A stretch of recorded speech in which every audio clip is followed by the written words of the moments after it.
It's 5 p.m. somewhere. Well, it's actually 4 a.m. in Idaho. All the best. Troy Lambert's joining us today. Fair play to him, our Spurs American correspondent. In a week that saw Ronaldo rescue Ole once more, Steve Bruce able to concentrate on his children's novels. And the big news is that we have a Dubai-based DK hot sauce winner. More news on that later. Welcome to Hollywood Balls.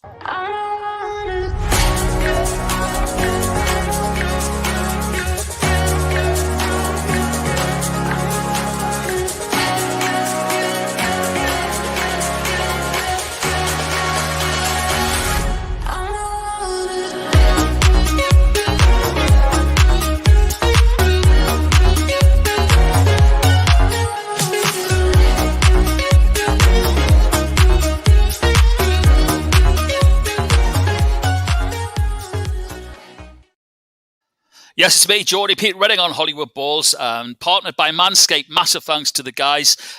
Great news that they are on board with Hollywood Balls. So we'll be referring to that part of the region as your Hollywoods from now on in. Listen, before we get into meeting today's guests and seeing what's happening, we've got to have a roundup of what's coming up on today's show.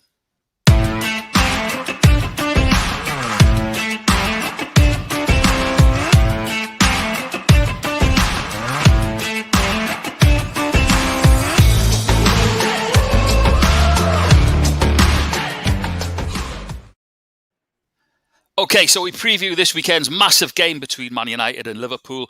Top funny man Rob Beckett drops in to give us his thoughts on the Arsenal ahead of his Dubai gig later this week.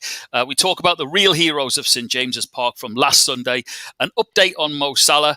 Our US Spurs correspondent gives us his thoughts stateside. And we managed to squeeze in a baller of the week. And, of course, DK Hot Sauce predictions. Always tires me out. Welcome, gents. Hi, Pete. You're right. Very good, Kev George. Nice to see you. Great to be here. Troy, Kev, always a pleasure. Troy, a special pleasure seeing you, a fellow Spurs fan and a wonderful author. Thank you for that. It's great to have you, Troy. And just as I said at the top of the show, 4 a.m. over there, so we hope you've got the coffee on the go.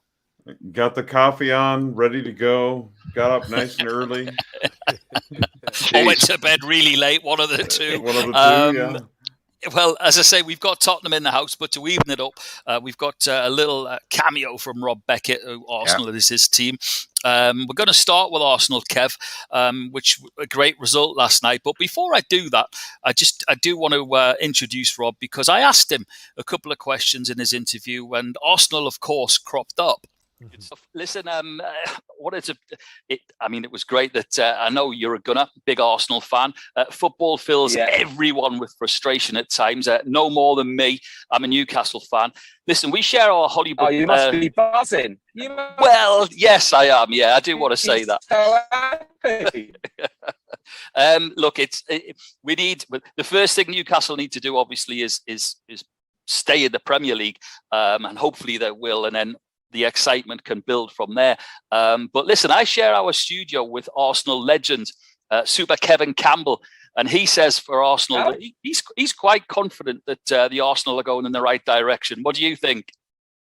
I don't. I'm not confident. I like Arteta, and I think he's a proven coach, but he's not a proven manager. And I think if you want to be a top-level club, you need a top-level manager. And I'm not saying Arteta won't be. I think he might be going forward. I think he's got a big chance of being a great manager. However, I sort of think, we look at Chelsea, you get in a proper manager like Tuchel, who's proved it all around the world, and there's an immediate impact. I don't want a process. I want an answer. You know what I mean? God, I sounded quite aggressive there, but you know what I mean? Yeah, I do. And it's interesting, though, looking at it, everyone says that they take to Twitter and say Newcastle fans expect to win the Premier League and the Champions. They don't. They just want a team that tries hard. I've been going 47 years. I've seen them win nothing. So, when I look at the likes of people complaining that, it's City had or Liverpool have had a barren year, it sort of puts it in to perspective. I can see your point, but I can see Kev. I think Arsenal are there or thereabouts. They've got some great young players, haven't they? Yeah, I don't think they're going to drop off anymore, obviously. But I just think you need a manager that's got a proven record, and Arteta hasn't yet. He's learning his trade. Like, you know, when Vieira has gone to the Palace and he's sort of working his way up kind of thing, that's where you have got time to sort of tweak and work it out. But anyway, that's just my opinion. What do I know? What does he know, Kev? What does he know? I tell you what, Rob Beckett, sit down. If you watched that last night, this is the Arsenal Gooner Nation. We are on a roller coaster. George and Troy, you are on a roller coaster at Spurs. Pete, you've been on a roller coaster all your life at Newcastle. but we at Arsenal are on a roller coaster now. We don't know what team. In a week, we've seen Arsenal be terrible, and then we've seen Arsenal play well last night. Yeah. You just don't know what you're going to get. The consistency part of it is what drives us mad, Pete. But it was a good win. I was going to say it was a great win, and 3 goals to the good as well. So, you know, all you can do is, and Villa, a team who have been going well recently. So, you know, it's nice to get 3 points in before everyone plays at the weekend as well. Yeah, listen, Villa have made some really good signings, let's be honest. And you say to yourself, yeah, Jack Grealish is gone, but they've bought very well. They're a good side. They're strong in midfield. I really like that McGinn in midfield. I think he's a really, really good player. But again, we saw Thomas Partey not really have a great game on Monday Night Football. He was awesome last night. Yeah, he really was. Him and Lokonga dovetail perfectly. And the change of system worked. Yeah. We need to see Lacazette and Aubameyang play together. They played together. It was like a 4-4-2. And that was Arsenal's best performance for the season in a long time. That was. Yeah. Welcome for the Gunners fans. My 2 Spurs cohorts below me there. I'm coming to you in a moment, but I just wanted to touch on Newcastle because I've had a lot of messages this week, a lot of positive messages, and Kev as well included in that lot. And a lot of them, including Kev, have been asking me, you know, what's the atmosphere like? What's the city like? I think most of the nation saw that in the beginning against the Spurs game. It was quite unreal. But people have been saying, you know, what's the vibe in the city? Now, I couldn't think of a better person. Kev, you've been in the tune many times. Now, this next friend of mine is a barber to the stars. He has all the Newcastle footballers in there, past and present. His barber shop, by the way, is right bang in the middle of the big market. So I asked him, I said, do us a favour, tell us a little bit about what's going on in the tune at the minute. And he had this to say for us. Hi, my name is Patrick Forster. I'm Patrick Forster Barbering Shop in Newcastle City Centre. I'm going to chat about the atmosphere. A few Thursdays ago when the takeover happened, it was unbelievable. It felt like New Year's Eve, Christmas Day, all rolled into one. The town is still buzzing the weeks afterwards. Obviously a lot of hot topics going on, new managers, players coming in. And obviously we need that 3 points. We've done a lot of excited Geordies this week. Some players, past and present, chat to them through the week, and even them are buzzing. Just to get an invite back to the club that they once played for is a great thing. And finally we've got the windows cleaned at St James's, and that's the biggest news we've been waiting for a long time. Thank you. Paddy Forster there. Kev, what a place that is, by the way. It's not just a barber shop. They have Whiskey Wednesday when you go in to get your hair cut and have a shave up in Newcastle. Paddy there basically just saying, you know, what an atmosphere it's been since the takeover. Absolutely great to hear. I mean, you yourself, you know what it means to the fans. And as we've said before on the show, this is politics aside. This is purely football. And the excitement it's continuing to build. It's definitely going to build, Pete. And you know what? I'm pleased for the Toon Army. I'm pleased for the football club. Now the football club can move forward. We know there's going to be major investment. But Steve Bruce, obviously, they let him have his 1000th game, and then they done what we knew was going to happen. He got sacked. He got relieved of his position, and now it's a bright future for Newcastle. It really is. Whoever takes over now has got the backing of the whole Toon Army. And it might even turn into a tsunami, Pete. You never know. You've been waiting all week for that. I am. Not to get too carried away. Now, George, I wanted to bring you in because as a Spurs fan, I think I have to say, massive respect to Spurs. We'll get on to what the real heroes a bit later, but massive respect to Spurs and Nuno for the way they handled that game. A great performance in even going a goal down so early on a wave of emotion. I think Spurs they deserved the 3 points, absolutely, but it was a great performance for Spurs fans.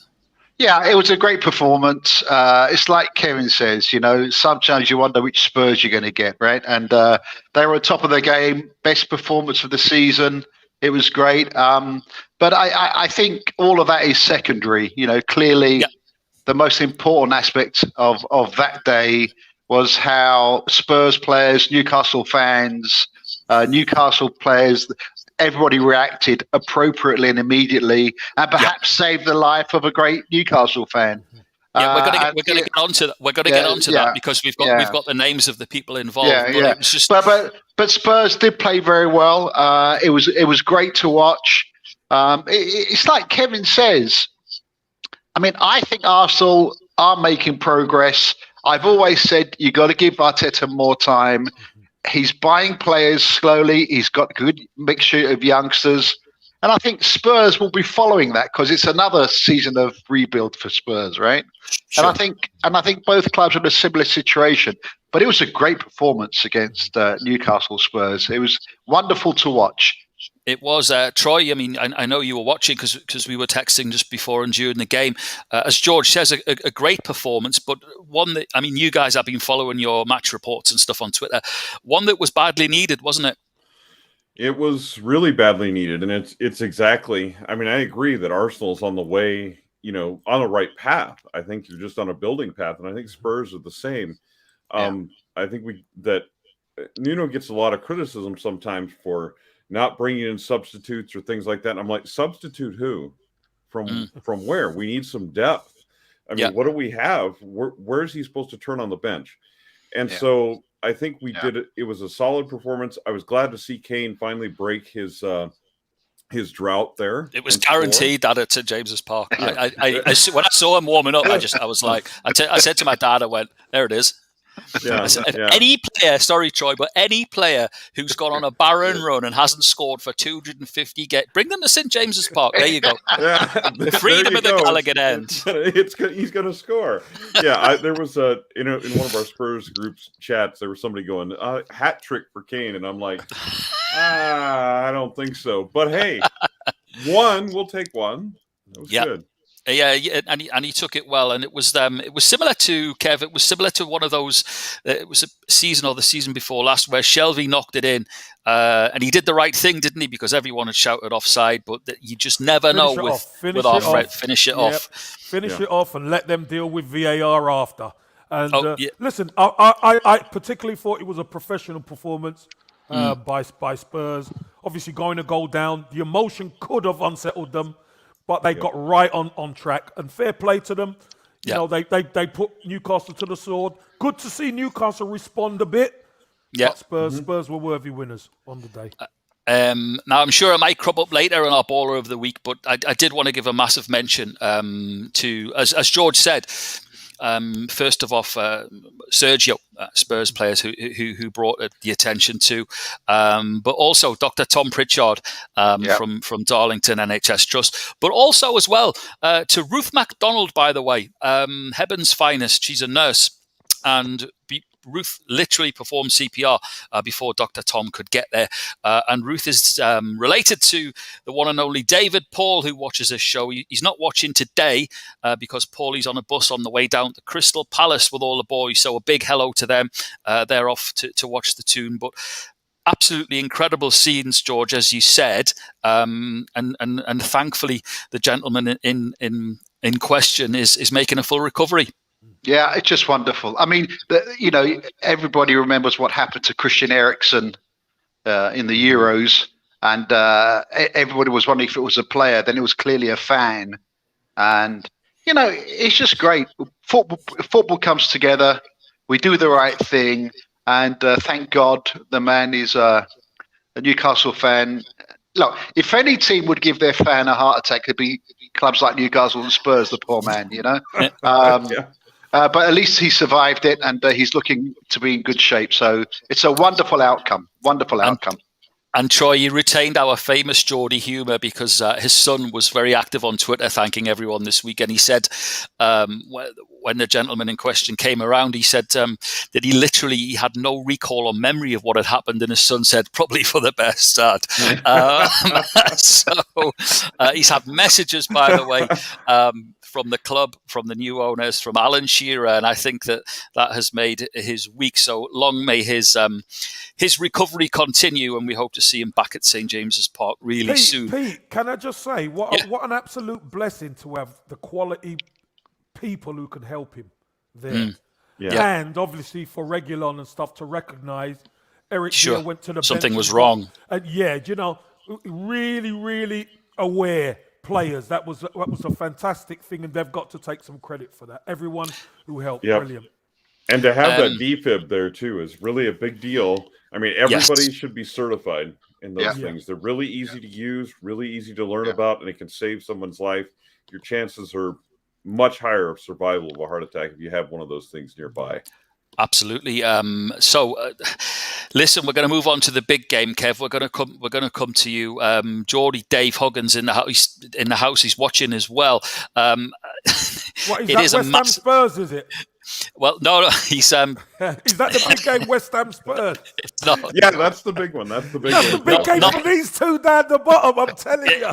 Yeah, it is. But we're not looking at that one today. Listen, we're going to be looking, Kevin, at Man United because it's a great game, an old rivalry. But before we do, he is here with us, giving us his memories and his thoughts. It's Geordie Dave Huggan.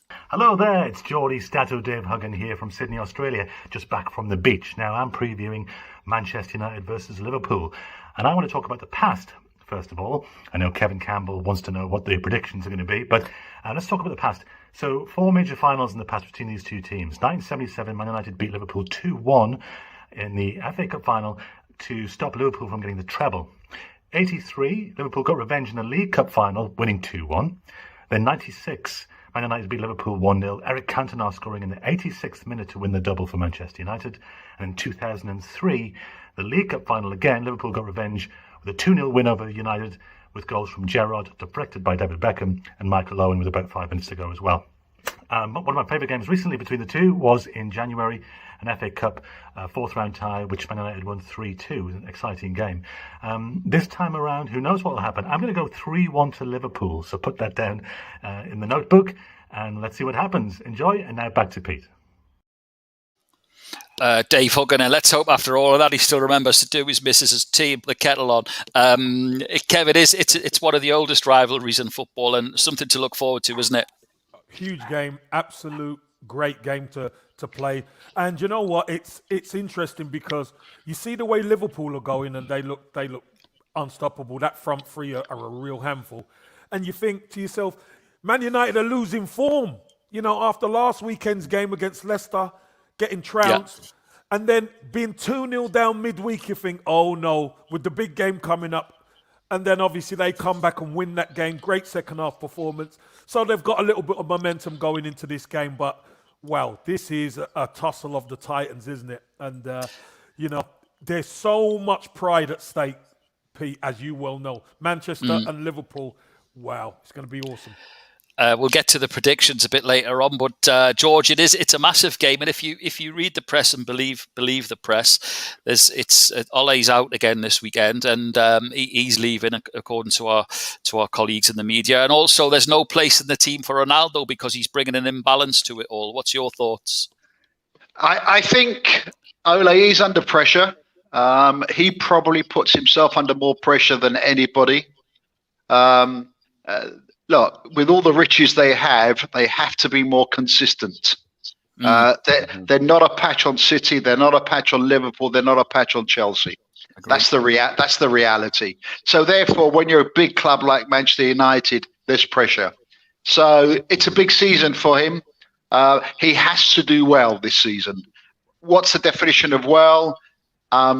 They just have to be consistently good. And I do think they have to win a trophy. If not, if I'm a Man U fan, I would probably want to change at the end of the season. Yeah, Troy, your thoughts? I mean, it is, isn't it? I mean, you are at a club as big as Manchester United, then that comes with it, the expectation of trophies, right? Well, yeah, there's high expectations there, and kind of rightfully so, especially with all the money they're spending. But I think it's the same issue that we're having at other clubs is consistency. But I mean, they're coming in hungry, but I think Liverpool's coming in hungrier. Yep. I mean, I think Liverpool's going to take it. We'll get to predictions when I get to predictions, but I think Liverpool's going to take it because I think they're hungrier. I really do. They want it more, and that's really probably the key. Yeah. And you got to say, Troy, as well, it's so refreshing to watch Liverpool. Yeah.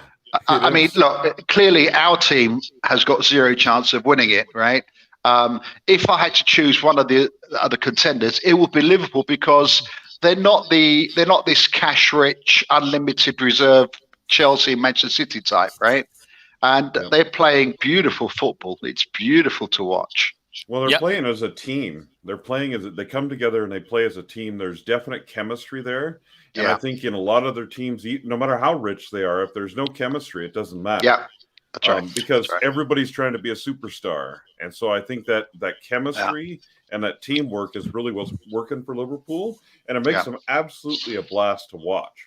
Yeah. And absolutely impossible to play against. I've got to say a big hi to Chris Fisher, former colleague of mine out in Dubai, massive Everton fan. He was at Goodison Park last week, as was a very smart KC.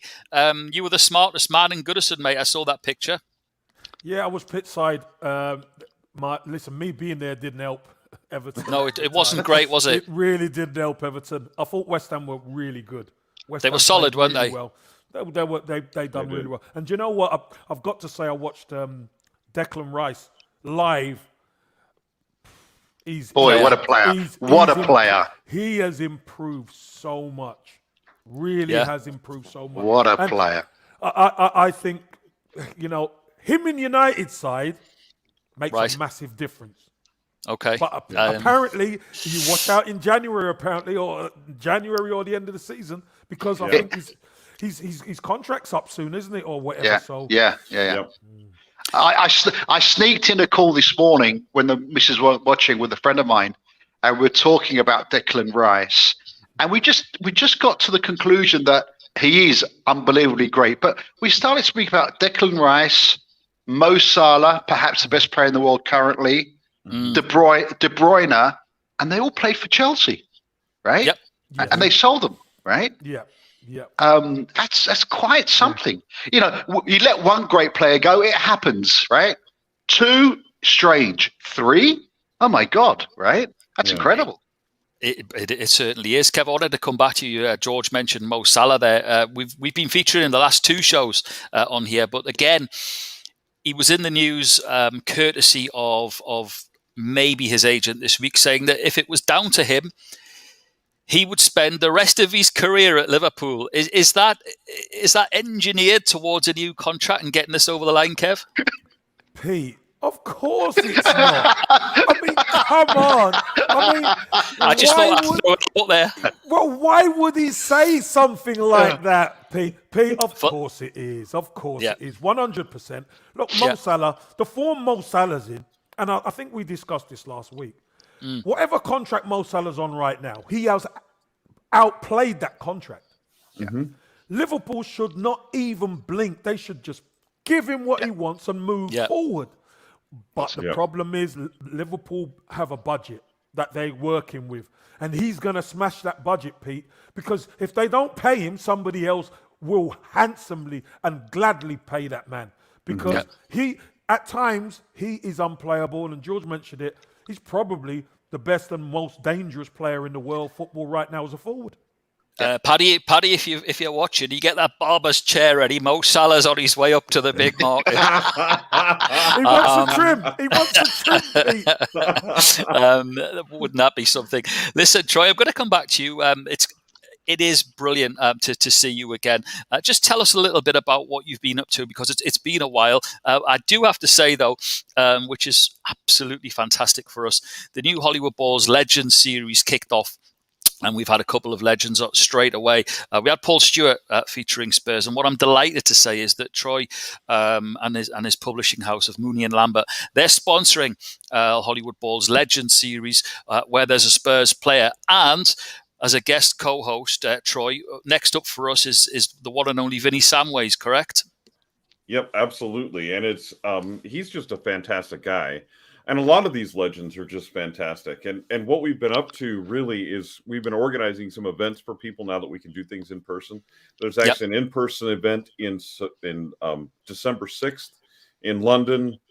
I'll have to get you the link for that. But where people can get their books signed and things like that. There's going to be, I think, 6 or 8 different legends there, which is, absolutely fantastic. And I think it's, even as we move forward with football, it's great to look back on where we've come from.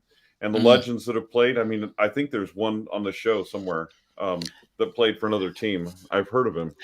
I've heard of that guy. We love you, George. We do. Yeah. So, I mean, it's been really fantastic. And it's been fantastic to see the response of Spurs fans who have, gotten this book in their hands and things like that. So, yeah, actually, I'll offer a code to the people that are watching today. We have a discount code of Legends10. If you go to mooneyandlambert.com, basically you'll find that book right away. Legends 10. If you're watching the show, you get on it. Off. Listen, it is compulsory reading for every Spurs fan. It's a great book. My hair listen, I've read it twice. The hair on the back of my neck stands up every time, man.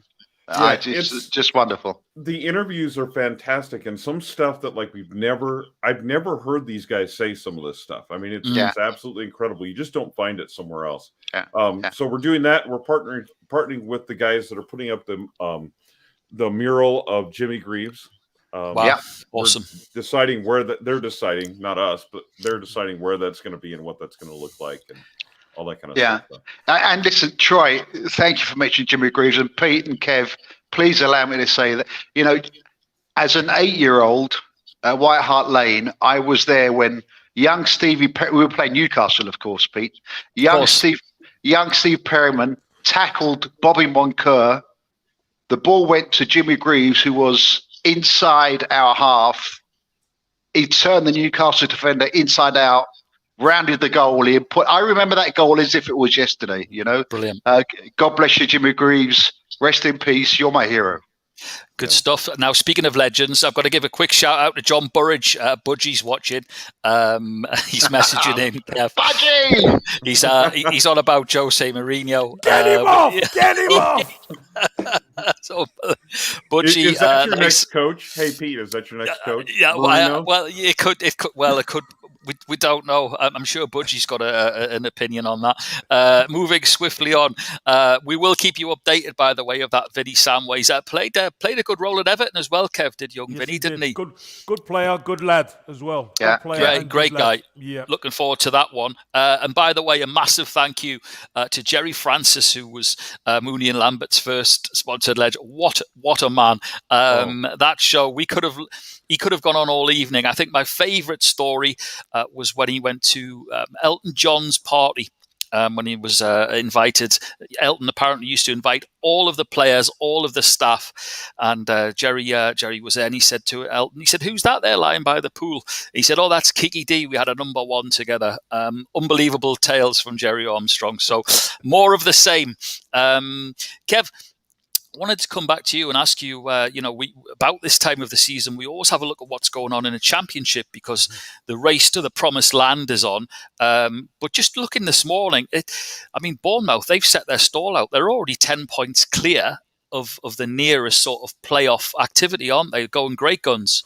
Yeah, they are. They're going very well. And sometimes you do get that, Pete. You do get a team who breaks out.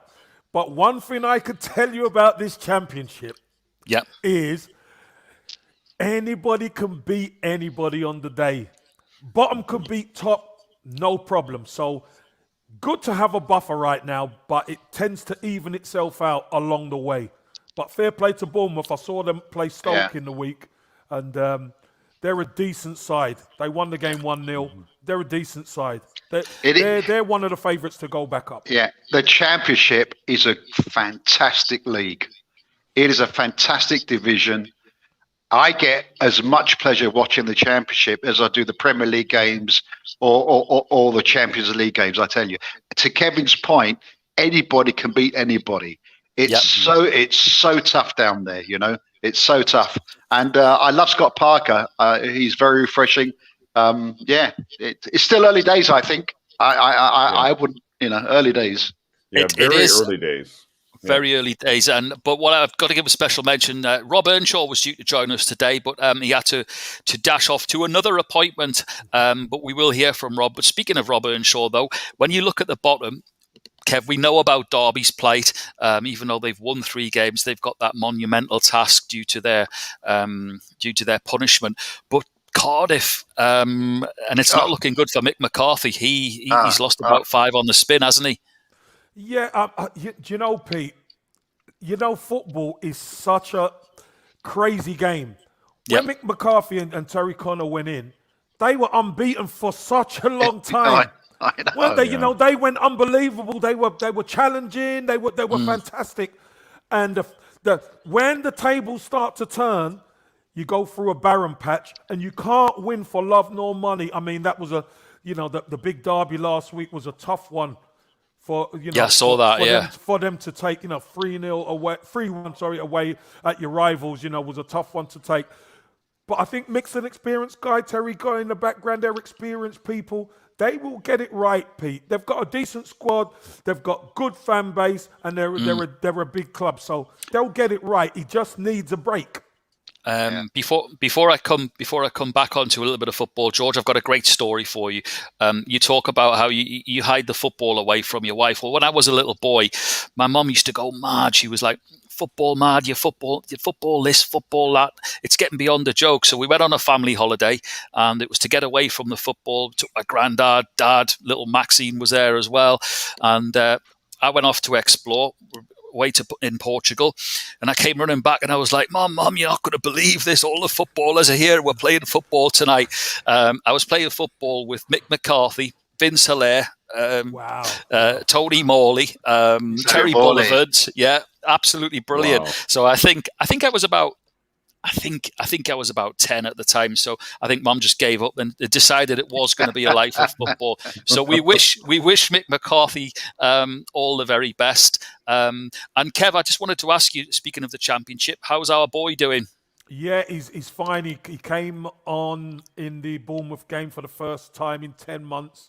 Obviously was out with a knee injury, which was long term. But fair play to him. I've got to give him some credit. He's knuckled down. He's worked so hard to get back, and he feels great. He doesn't feel any pain or anything like that. So fingers crossed. They've got a tough one today at Millwall. I tell you, they've got a tough one today. But Millwall aren't going so great as they have done over the years. But there's always a tough game down there.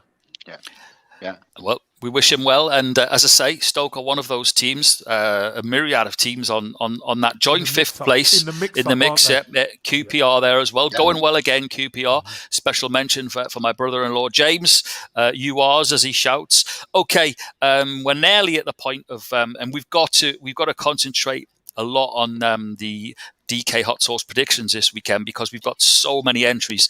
It's becoming so popular. It's brilliant. But before we do that, and I think I might know a few of the answers to this. We'll start with George, I think, today. George, who's your baller of the week for us? I know sentiment wants to give it to Sergio for Spurs against Newcastle. I get that. But from a footballing perspective, I've got to give it to Mo Salah. Okay. I mean, that goal and that performance, I got to give it to Mo Salah. I love him. What a player. It's like he's playing in the playground. He was interviewed after the game and he said, "Was that your best goal?" And he went, No, the one last week was at City. Yeah. It's like a 25-year-old playing against 10-year-olds. He's unbelievable. Unbelievable. Troy, have you got a baller of the week for us? So mine was going to be Reguilon for the first spot in the fan in the stands. I mean, there were also some other great performances in that game. I don't want to take away from those, but I think that was just it shows the spirit of football. That it doesn't matter which stadium you're in, it doesn't matter who you're playing. It's about the fans, and it's about taking care of everyone around you. And I thought that was really important. Yeah, well said. Super Kev. Yeah, two great choices, George. Obviously, Mo Salah's been unbelievable. Regulon for what he done, and they've got to chuck a little Eric Dier in as well to get the physio. But I'm going to go with Cristiano Ronaldo because I honestly believe he in the week he saved Ole Gunnar Solskjaer a lot of pressure on his back. Yeah. He saved him a lot. For sure. You know, if they come back and draw that game, the pressure's still there. Yeah. But he writes his own scripts, this guy, doesn't he? It's incredible. You know? It's incredible. Yeah. It's incredible. I mean, to score a goal like that at that time of the game, people overuse this, but he is absolutely world class. World class. Yep. And he's 36. And he's 36. He's got a few goals in there as well, hasn't he? Thomason's in the house, and it's a very good question because we haven't mentioned him yet, so we'll give this one to Kev. Super Kev, please say something about Chelsea and their injured strikers and what are their chances this weekend? Listen, here's what I will say, Thomason. Chelsea have an embarrassment of riches all over the pitch. Yeah. Strikers, they've got Werner out, they've got Lukaku. Who will play out there? Havertz will probably play there. Havertz is a quality player who can play striker, he can play 10, he can play midfield. You got no problems. And the predictions are coming, Thomason, trust me. And it's gonna be a Chelsea win. Oh gosh. Yeah, it is. It is that time again. Listen, guys, thanks so much to Danny Kwang as well for sponsoring this segment because it's so popular. People getting in left, right. Where's my so you got to get over to UAE for that. It's UAE winners only. Pete, I've got to tell you, I've got somebody on a plane today going over there, so get the sauce ready. All right, Daddy, I hope you brilliant stuff. Okay, now before we get into today's, because we've literally got, let me have a look. We've got 1, 2, 3, 4, 5, 6, 7, 8. We got 9 in today, by the way, 9 in the house. But massive congratulations to last week. We finally got our first hot sauce winners out of the city of Dubai. It's a joint affair. Samantha Shepherd, well done, Sam. She's our winner. Along with Darren Descendry. A couple of Liverpool winners there. Will they be winners this weekend in the big game? No. Okay, brilliant stuff. So we've got our 5 picked games in the draw, in the mix today. We've got Danny Kwang, we've got Samantha Shepherd, Dan Chadwick's in, Jamie O'Brien, Jace Edwards, Scotty Shepherd. It's a him and her, husband and wife, Samantha against Scotty. Lee Cosgrove's in. Barry Robson from Sunderland, haven't heard from Barry for a while. Great guy, apart from his taste in football, of course. Second team is Man United, which is even worse. And making his debut, Elliot Mitchell, all the way from Scotland. He's 10 years old, by the way, so go easy on him. I promised I wasn't going to embarrass his mum, but I'm going to. Morag, hope you're well. I used to walk to school with Morag when we were weans, and we used to walk through Wickham Park because we couldn't afford the bus. Hope you're all well in Scotland, and Elliot is in the house. Okay. All the best, Elliot. I hope you lose to me. Any chance. Brilliant. Okay, as we always do, it's guests first. And first up, Troy, is Chelsea-Norwich. Chelsea-Norwich, 2-0 Chelsea.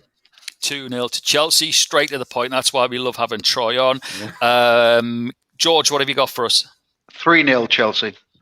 3-0 to Chelsea. Popular score, that one today. Super Kev. Yeah, I've got 3-0 as well, Pete. And so have I. Okay, Danny Kwang's gone 4. Samantha's gone 2-0 to Chelsea. Dan Chadwick's gone 1 better than everyone. He's gone 5. Jamie O'Brien's also taken 3 to Chelsea. Jace has gone 4. Scotty's gone 3. Lee's gone 4. Young Elliot's gone with 3-0, and Barry Robson has as well. Danny, I hope you've got loads of hot sauce, mate, because we're going to be giving out loads at this rate. Okay, Crystal Palace against Newcastle, Troy. 1-1. 1-1 Palace. Yeah, it's a good shout, that. George? 2-1 Palace. Okay, let's find the mute button. Super Kev. Here we go. That was one of his better ones. So I have to say that was great. I've got to say, I put Newcastle down to lose, but you know what? I think now Steve Bruce has gone. I think you're going to get a point down there. I think you're going to get a point. I think it's going to be a 2-2. Desmond, as Don Matteo called it last week. Yep, a 2-2. Don't mess with my 2-2. Yeah. Okay, I've got 1-0 to the Toon. Danny Kwang's gone 3-2 Palace. Samantha's gone 1s each. Dan Chadwick's taken 2-1 to the Toon. Jamie 1-0 Palace. Jace 2-1 Palace. 0-0 for Scotty. 1-0 to Palace for Lee Cosgrove. Young Elliott's taken the Toon to win 2-1. And Barry Robson has taken Palace to win 2-1, being a loyal Sunderland fan, of course. Okay, third on the list today. Great game in prospect here. It's Brighton against Man City, Troy. Yeah, I think that's going to be a tough game. I think it's going to be tougher than people think, but I think it's still going to be Man City 2-1. Okay, just edging it there for Troy. Okay, George. I've got Man City to win 2-1. Okay, Super Kev. 2-0 City. 2-0 City. Okay, I've gone the same as you, Kev. Danny Kwang's got 2-1 to City. Samantha Shepherd's, I think she's already started on the hot sauce. She's gone 5-0 to Man City. 2-0 for Dan Chadwick. I've got no idea. Tequila by the sound of it. Okay, Dan Chadwick's gone 2-0 to City. Jamie O'Brien's got 2-0 to City also. Jace Edwards, 3-0 City. Scotty, 1-0 City. Lee Cosgrove, supporter of Manchester United. Kel Surprise has got Brighton 2. Manchester City 1. Of course he has. That might be the coupon buster. It could be, couldn't it? Young Elliott's gone 3-1 to Man United, and Barry Robson's City. Man City. Gosh, got Man United on the brain. And 3-1 to City, sorry. And Barry's gone 2-1. Thank you for that, Kev. Okay. Okay, on we go. West Ham Spurs, Troy. Well, yeah. Kev, you know I'm going to be right because I'd love to predict that Spurs is just going to blow them out. It's going to be, but I don't think it's going to happen. I think it's going to be 2-1 Spurs. I think Spurs are still going to win. It's going to be 2-1. They've got a great side, so it's going to be a tough game. Okay, great stuff. George? Do you want me to speak with my heart or my mind? Whichever you feel most comfortable with. You're among heart, friends. George. Come on. You're among friends. I'm going to throw up. Here we go. I'm going to hang myself. I've got to call my mum. I'm going to call my mum straight away after this. Amazing. I think West Ham are going to win 2-1. I'm going to cry. Oh, Pete, where's that mute button? Sorry, mum. Honestly, listen. I love the job David Moyes is doing. They're strong. They know their best team. They know how to play. There's great chemistry, like you say, Troy, at West Ham. They've got great rhythm. I think they're going to turn us over. Please, God, I'm wrong. Please, God, I'm wrong.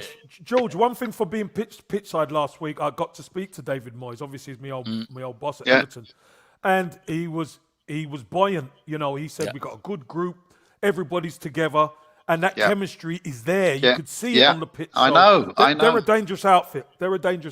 Yeah. I've gone the same as George, Pete, 2-1. Yeah. Okay. To West Ham. Yeah.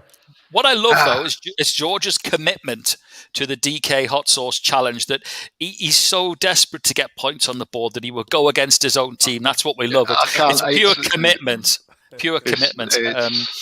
I'm in absolute turmoil. It's torture. Jesus.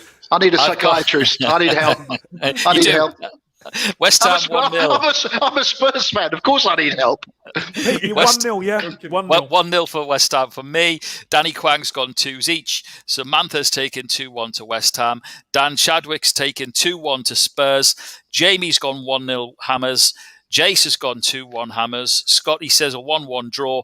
Lee Cosgrove 2-1 to West Ham. Elliott's gone for a 1-1 draw. Barry Robson has gone for 2-1 to West Ham. Okay, last up is the game of the weekend. It's Man United Liverpool, Troy. Liverpool 3-2. Okay. I think they're hungrier. I think they're going to take it 3-2. Okay. Good shout that. Yeah, and I have to say before I come to you, George, this game has really sort of piqued everyone's interest. There's a lot of goals predicted in this round. What have you got for us? I have got exactly the same as Troy. I have got a classic. I've got a feast for the gods. There's going to be goals, and Liverpool will edge it 3-2. Okay, that's a 0-0 then. Kev, what you got for us? I've actually got 3-1 Liverpool. Okay. And you know me, I don't like going for them lot, but I got 3-1. Them lot. Okay, I've gone 2-0 to Liverpool as well. Danny Kwang, his beloved Liverpool, he's got 3-1. Samantha Shepherd's gone 3-3. Dan Chadwick's gone 1-1. Jamie says 2-1 to Liverpool. Jace says 3-1 to Liverpool. Scotty says 3-1 to Manchester United. Lee Cosgrove says 2-1 to Manchester United. Young Elliot's gone 3-2 as well to Liverpool. And Barry Robson's gone 3-2, but to Manchester United. Wow, there we go. I got through it. Congratulations again to Samantha and for winning. Danny will be in touch with you to get your hot sauce. All we ask is that you take a picture of your hot sauce, whatever you use it for, on your steak or whatever, and send in a picture with your football top, or send us a message and let Kevin know what it tastes like till he gets his. Can't believe it. There we are. That's over for another Saturday. It's been absolutely fantastic. Troy, it's about time you got yourself off and went back to bed. Thank you for joining us. We'll see you on our Legends series. George, as always, brilliant fun. Enjoy the game with your boys this afternoon. I shall. Off to the match. Super Kev, you can bask safe in the knowledge that you've got 3 valuable points, all done and dusted. You can enjoy the rest of the football. I'm off to watch Graeme Jones, our new Geordie caretaker manager at Crystal Palace. So we wish NUFC all of the best. Thanks to everyone who contributed today, to Rob Beckett, to Patrick Foster as well from the barbershop in the tune, and of course Geordie, Dave, Stato, Huggin. We'll see you next week on Hollywood Balls with Manscaped. Over and out.